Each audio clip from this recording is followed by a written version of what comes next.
அன்பர்களே, ஞான வழி என்னும் கருத்தமர்வில் மீண்டும் உங்களை சந்திப்பதிலே எனக்கு மிக்க மகிழ்ச்சி.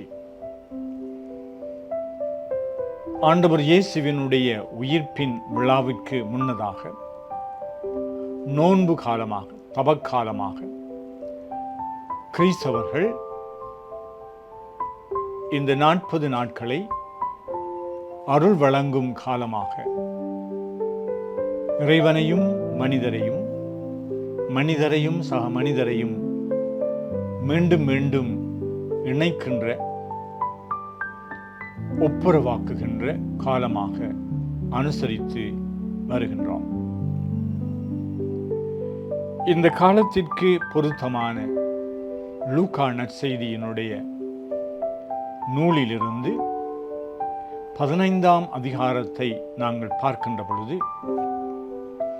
இறைவனுடைய இரக்கம் கலந்த, பரிவு கொண்ட, நிபந்தனையற்ற அன்பினுடைய வெளிப்பாட்டை 3 உவமைகளிலே லூக்கா நற்செய்தியாளர் அழகுற தருகின்றார்.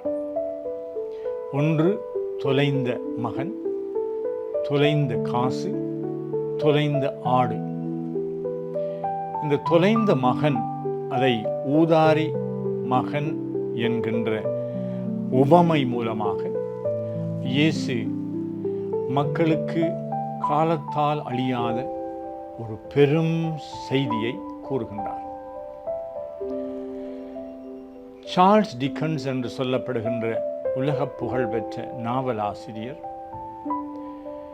இந்த உவமையில் சொல்லப்படுகின்ற விடயங்கள் எல்லாம் எப்படி அவை சித்தரித்து அழகுற நாடக பாணியிலே மிக மிக உணர்வுகளை வெளிக்கொண்டு வரக்கூடிய கதாபாத்திரங்களை அவர் வைத்து எழுதப்பட்ட இந்த உவமை, கிறிஸ்துவினால் சொல்லப்பட்ட உவமை, மிக சிறந்த உவமை என்று சொல்லி தன்னுடைய இலக்கியத்திலே இதை போன்ற ஒரு அழகான கதையை தான் படித்ததில்லை என்று சொல்கின்றார்.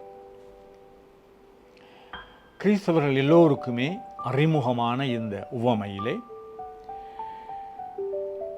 3 கதாபாத்திரங்கள். ஒன்று தந்தை, அவர் கடவுளுடைய தானத்திலே வருணிக்கப்படுகின்றார்.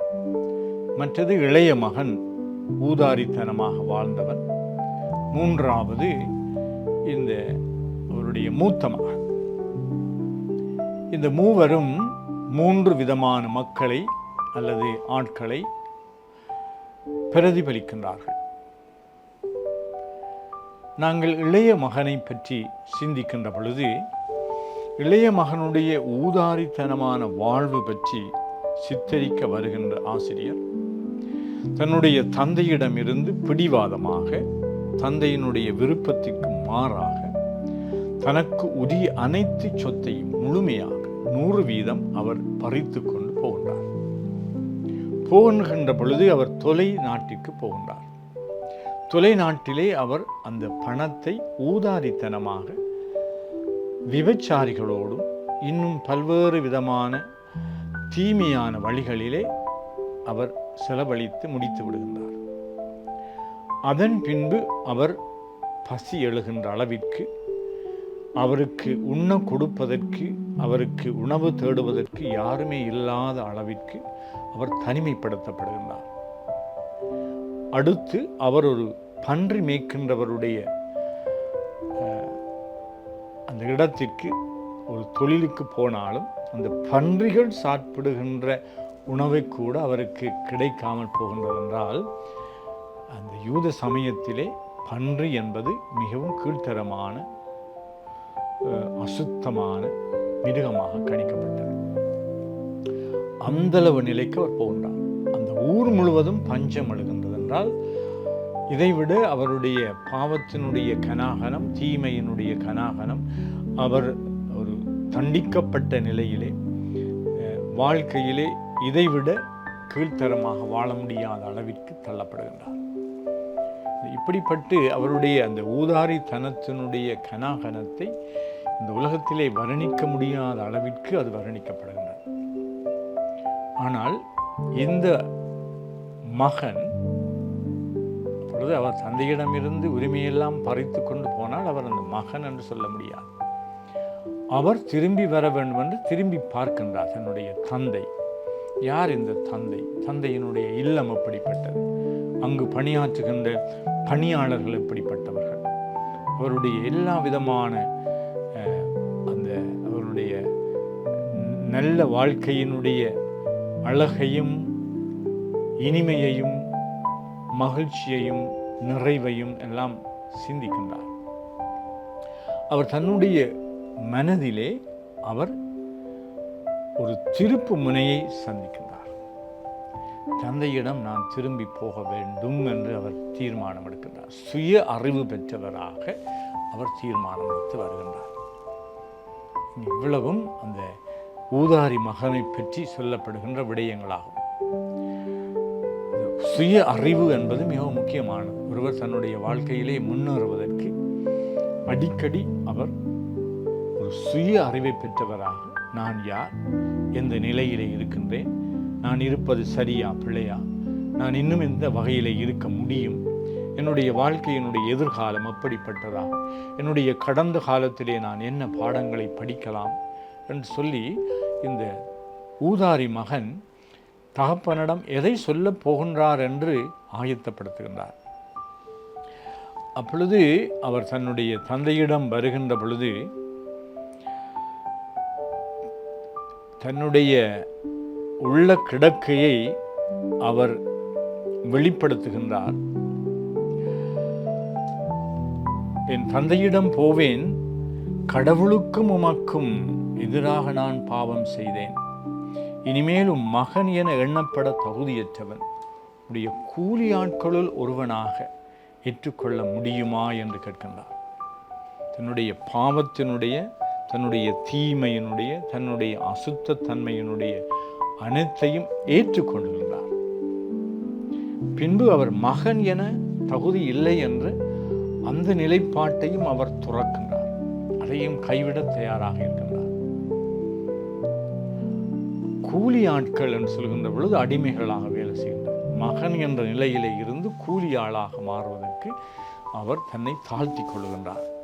இங்கே ஒருவருடைய மனமாற்றத்தினுடைய பல்வேறு கூறுகளை மிக தெளிவாக அவருடைய வார்த்தையிலே எடுத்து சொல்கின்றார். இங்கே நாங்கள் தந்தை என்று பார்க்கின்ற பொழுது இந்த தந்தை பிரிக்க முடியாத அந்த உறவை, அவனுடைய சுதந்திரத்தை மதித்து கொடுக்கின்ற சொத்தெல்லாவற்றையும் அவனுடைய கரத்திலே ஒப்படைத்து போய் வா என்று சொல்லுகின்றதை போன்று அனுப்பி வைக்கின்றார். மனமில்லாமல் அனுப்பி வைக்கின்றார். ஆனால் மனிதனுடைய மகனுடைய சுதந்திரம், அவனுடைய சுதந்திரமான தீர்மானம், அவனுடைய விருப்பம் முக்கியமானது. உண்மையான தந்தை தன்னுடைய எண்ணத்தை திணிப்பது, தன்னுடைய கனவுகளை திணிப்பது, தன்னுடைய கருத்துக்களை மதிக்க வேண்டும் என்று எதிர்பார்ப்பது, அப்படி பல தந்தையர்கள் மிகவுமே அவர்கள் வன்முறை கலந்த அல்லது அவர்கள் தங்களுடைய சொந்த பிரச்சனைகளை திணிக்கின்றவர்களாக, பிள்ளைகளுடைய சுதந்திரத்தை அறவே மதிக்காதவர்களாக இருக்கின்றார்கள். சில வேளையில் பிள்ளைகளை அன்பு செய்கின்றது என்று நினைக்கலாம். ஆனால் பிள்ளைகளிலே அவர்கள் அத்தகைய எப்படி அன்பு செய்ய வேண்டும் என்று தெரியாதவர்களாக, சரிதான் நல்லதுதான் என்று நினைத்து கொண்டு சில வேளைகளிலே அவர்களுடைய மனதை நிரந்தரமாக காயப்படுத்தி விடுகின்றார்கள். இதனால் பிள்ளைகள் மனதாலே இந்த பெற்றோரை, தந்தையை அவர்கள் எதிர்க்கின்றவர்களாக, காயப்பட்டவர்களாக, வெறுக்கின்றவர்களாக, கசப்பான உணர்வுகளை சுமந்தவர்களாக இருக்கலாம். ஆனால் இந்த சாதாரணமான தந்தையை விட்டு இந்த கடவுளுடைய தந்தை தன்மை எப்படிப்பட்டதாக இருக்கின்றது என்று சொன்னால், அவருடைய மகனுடைய வருகைக்காக காத்திருக்கின்றார். ஒரு காத்திருக்கின்ற தன்மை, அன்பினுடைய ஒரு மிகவும் முக்கியமான ஒரு பண்பு காத்திருத்தல், பொறுமையோடு காத்திருத்தல், நம்பிக்கையோடு எதிர்நோக்கோடு காத்திருத்தல். அதனாலே அவர் பார்க்கின்றார், தந்தையிடம் வந்து கொண்டிருந்த பொழுது தந்தை அவரை கண்டு கொண்டார். அதாவது தந்தை எப்பொழுதும் வழி மீது விழி வைத்து காத்திருக்கின்ற ஒரு மனிதனாக இருக்கின்றார். அவரை கண்டதும் அவர் ஓடி போகின்றார். எப்படி ஓடுகின்றார் என்றால் பரிவு கொண்டு ஓடுகின்றார். ஐயோ பாவம், அவருடைய அன்பிலே கனிவிருந்தது, பரிவிருந்தது, இரக்கம் இருந்தது. அதனாலே அவருடைய ஓட்டம் அந்த பரிவினுடைய சக்தியை முன்னெடுத்து செல்கின்றது போல ஓடி அவரை கட்டி தழுவி முத்தமிடுகின்றார். முத்தமிடுதல் என்பது அன்பினுடைய பெரும் வெளிப்பாடாகும். சும்மா முத்தமிடுவதில்லை, கட்டி தழுவி முத்தமிடுகின்றார். தந்தைக்குரிய அன்பை நிறைவாக அங்கு பிரதிபலிக்கின்ற ஒரு காட்சி. அப்பொழுது அவன் தந்தை மகன் எதை சொல்ல விரும்பினாரோ அதற்கு அவர் செவிமடுப்பதாக இல்லை. அவனுடைய பாவ அறிக்கை, அவனுக்கு என்ன நடந்தது என்று கேட்கின்ற விசாரணை, தண்டனை,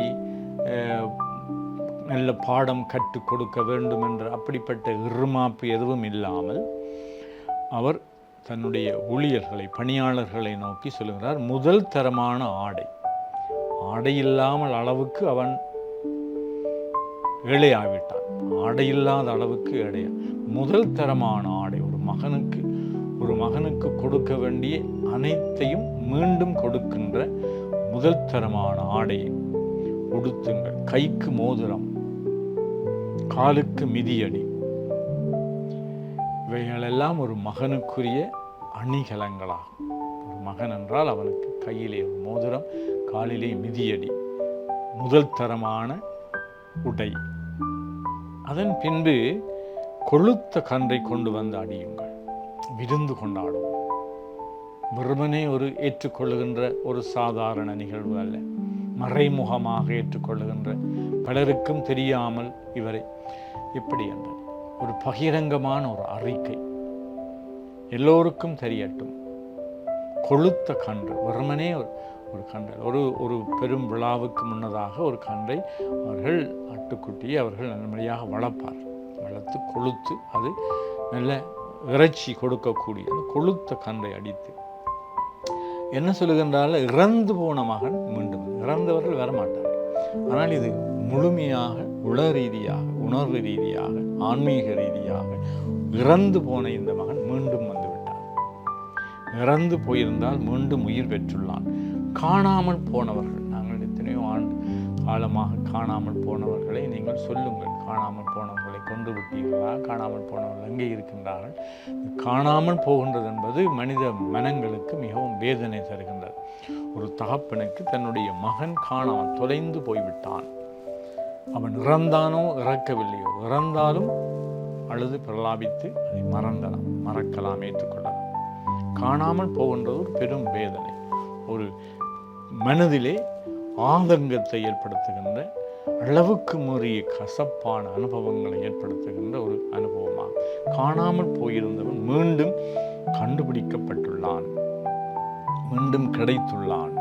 ஆகையினாலே விருந்து கொண்டாடுவோம் என்று சொல்லி இந்த விருந்தை நற்செய்தியாளர் சொல்லுகின்றார். விண்ணகத்திலே, அதாவது மீண்டும் ஒரு பாவி திரும்பி வருகின்ற பொழுது மீண்டும் விண்ணகத்திலே மகிழ்ச்சி, அதாவது விண்ணகம் கடவுளுடைய இருப்பிடத்திலே மகிழ்ச்சி 100% இருக்கின்ற இருப்பிடத்திலே மிகுந்த மகிழ்ச்சி. மூன்றாவதாக இந்த மூத்த மகனுடைய நிலைப்பாடு, அவர் சட்டங்களை கடைப்பிடித்து மனித எண்ணங்களுக்கு ஏற்ப அவர் ஒரு நல்ல மகனாக இருக்கின்றார். ஆனால் அவர் இந்த தந்தையினுடைய இல்லத்துக்குள்ளே இப்பொழுது நுழைய மறக்கின்றார். தன்னுடைய மகனிலே கோபம், எரிச்சல், பொறாமை எல்லாவற்றையும் கொண்டு தன்னுடைய தந்தையினுடைய அன்பை கூட வெறுக்கின்றார். தந்தையோடு அவர் பேரம் பேசுகின்றார், தந்தையை அவர் குறை கூறுகின்றார். உம்முடைய அன்பு, உம்முடைய நீதி, உம்முடைய உண்மைத்தனம் எல்லாமே பொய் என்று சொல்லுகின்றார். தனக்காக வாதாடுகின்றார். ஆனால் தந்தை அவர் பிழை என்று சொல்லவில்லை. உனக்குள்ளவற்றை இங்கு இல்லை, இருக்கின்ற அனைத்தும் உன்னுடையது. அப்படி அவரை சொன்னாலும் இந்த மூத்த மகன் அவர் தந்தையினுடைய அன்பை வெறுக்கின்றார், ஏற்றுக்கொள்ளவில்லை. ஏற்றுக்கொண்டு உள்ளே போனார் என்று சொல்லப்படவில்லை. இவ்வாறு தான் இந்த பரிசேயர்கள், சட்ட வல்லுநர்கள் என்று சொல்லப்படுகின்றவர்கள் ஒரு புறம், ஆயக்காரர்கள், பாவிகள், வரி தண்டுபவர்கள் இப்படியெல்லாம் சொல்லப்படுகின்றவர்கள் மறுபுறம். இங்கு இயேசு இவர்களுடைய கட்சியிலே சேர்ந்து அவர்களை மிகவே மெச்சுகின்றார். அவர்கள் திருந்துவதற்கு வழி சமைத்து கொடுக்கின்றனர். இந்த உலகம் மக்கள் மனங்கள் திருந்துவதற்கு வழி சமைத்து கொடுப்பதில்லை.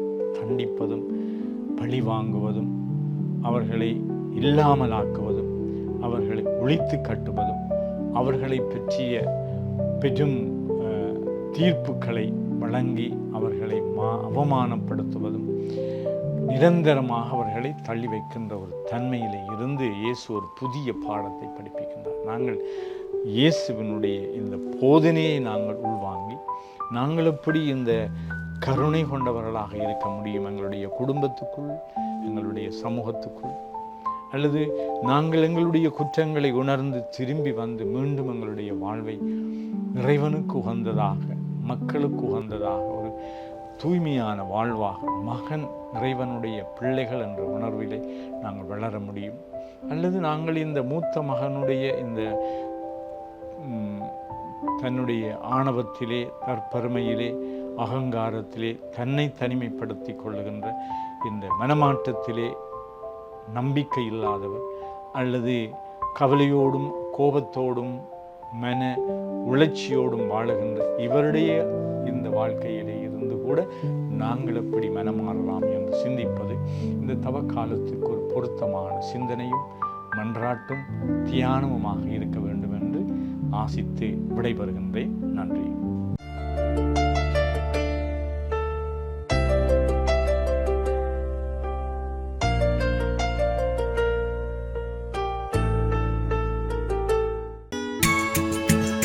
ஹோலி மேரியில் புத்தம்புது நிகழ்ச்சிகளை உடனுக்குடன் பார்த்து மகிழ எமது Facebook மற்றும் YouTube பக்கத்தை லைக் செய்யுங்கள்.